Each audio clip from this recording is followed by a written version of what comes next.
প্রধান সহ একাধিক ব্যক্তির বিরুদ্ধে মিথ্যা মামলার প্রতিবাদে চরমাঝদিয়া আমতলা এলাকায় পথ অবরোধ গ্রামবাসীর।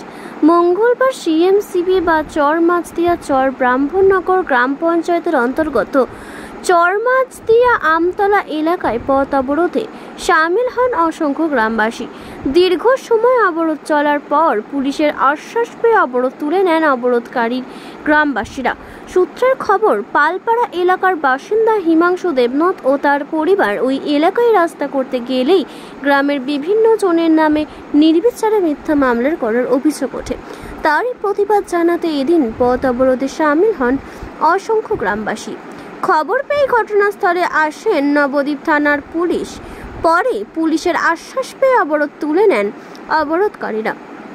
এ বিষয়ে স্থানীয় পঞ্চায়েত প্রধান স্বপন দেবনাথ জানান, ওই পরিবারটি কথায় কথায় গ্রামবাসীদের নামে মিথ্যা মামলা করে হয়, আদালতে না হয় থানায়। প্রধান জানান তার নামেও মিথ্যা মামলা করা হয়েছে। এদিন তারই প্রতিকার চাইতে পথ অবরোধ করে গ্রামবাসীরা। বক্তব্য সিএমসিবি গ্রাম পঞ্চায়েতের প্রধান স্বপন দেবনাথের।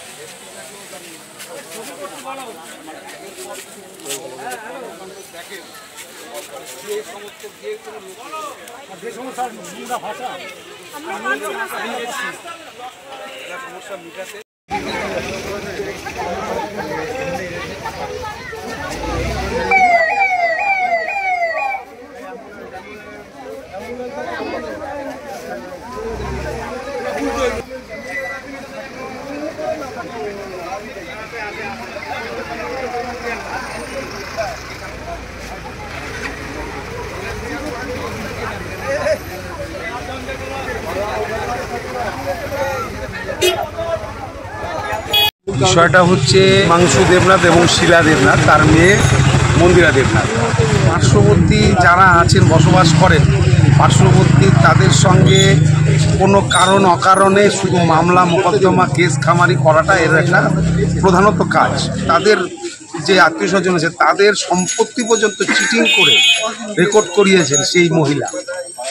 তাছাড়াও পার্শ্ববর্তী এলাকার মানুষ, যে রাস্তা দীর্ঘ 50 বছর ধরে মানুষ চলাচল করে, সেই চলাচলের রাস্তা যখন আমরা পঞ্চায়েতের থেকে আমরা যখন ঢালাই করতে যাচ্ছি, যখন আমরা ওই স্পটে যাচ্ছি দেখতে, তখন সেই মহিলা শিলা দেবনাথ, মন্দিরা দেবনাথের মা, যেভাবে অক্ষাত্য ভাষায় আমাদের গালাগালি, প্রধান নাম ধরেই তো প্রধান এসছে, মানে সেই গালাগালিটা হয়তো আমি সাংবাদিকদের কাছে বলতে পারছি না, এমন উল্টোপাল্টা গালাগালাজ এবং মানুষকে অপমান করা, বা শুধু অপমান করা না, মামলা মোকদ্দমা করাটা ওদের একটা মানে প্রতিনিয়ত নিত্যদিনের একটা নেশার মতো প্রয়োজন হয়। এরা মামলা মোকদ্দমা ছাড়া কিছু বোঝে না, কথা নেই, বার্তা নেই, কিছুই নেই। গিয়ে কোর্টে নয় থানায় কি করে মন্দিরা দেবনাথ, কি করে মন্দিরা দেবনাথ পুলিশ কনস্টেবল কৃষ্ণনগর কোতোয়ালি। এই কারণেই আজকে কি গ্রামবাসীরা মানুষ এখানে অবরোধ করেছিল, কিন্তু পুলিশ প্রশাসন এবং আমরা এসে তাদেরকে অনুরোধ করলাম এবং তারা এই আশ্বাস পেয়ে যে না, আমরা এখনই এখান থেকে যারা আছে এখানকার বাসিন্দা, আইসি সাহেব থানায় ডেকেছেন, আশ্বাস দিয়েছেন, তারপরে এখানে অবরোধ। আপনার নাম? আমার নাম স্বপন দেবনাথ, চরমাঝদিয়া গ্রাম পঞ্চায়েত।